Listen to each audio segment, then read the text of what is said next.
কিন্তু হাসিনা এটাকে পুরো বাংলাদেশের জনগণের উপর চাপিয়ে দিয়েছিল, পুরো বাংলাদেশের জনগণকেই সন্ত্রাসী, জঙ্গি এবং তাদেরকে রাষ্ট্রবিরোধী হিসেবে পোট্রে করা হয়েছিল এবং তাদেরকে গ্রেপ্তার করা না শুধু তাদেরকে গুম করা, তাদেরকে হত্যা করা নৃশংসভাবে। আপনারা অলরেডি জেনেছেন যে কিছু কিছু যারা গুমের শিকার হয়েছেন তাদেরকে কিভাবে হত্যা করা হয়েছে। ইলিয়াস আলীর ব্যাপারে যেটা আমরা জানতে পেরেছি, তো ওইখানে চৌধুরী আলম ওনার ফ্যামিলি মেম্বাররা এসেছেন। এছাড়া আপনারা জামাতের যে দুইজন যারা বের হতে পেরেছেন ওনারা অনেক সৌভাগ্যবান আমি মনে করি।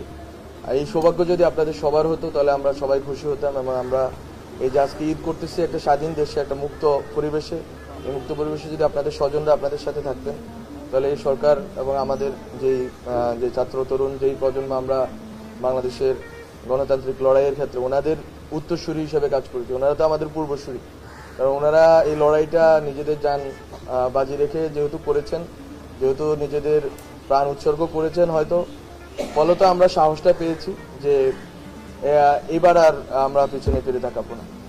কারণ পিছনে গেলে এই আমাদের ক্যাম্পাসে একটা মেয়ে বলেছিল যে সামনে স্বাধীনতা পিছনে পুলিশ। এটাই হচ্ছে সত্য ছিল বাংলাদেশের জন্য। আমাদের পেছনে যাওয়ার কোনো পথ ছিল না, আমাদের পথ ছিল একটাই, যে কোনো মূল্যে হাসিনার পতন এবং এই ফেসিবাদী ব্যবস্থার বিলোপ ঘটানো এবং একটা নতুন রাজনৈতিক বন্দোবস্তের কথা আমরা বলতে চেয়েছি, যেখানে আসলে কোনো মানুষের মানবাধিকার লঙ্ঘন হবে না, সন্ত্রাস, জঙ্গি এসব বলে কাউকে গুম করা হবে না, কোনো ফ্যামিলি মেম্বারদেরকে এইভাবে 12 বছর 14 বছর অন্ধকারে রাখা হবে না, যে আসলে কেউ জানতেছেই না যে আসলে তারা কোথায় আছে।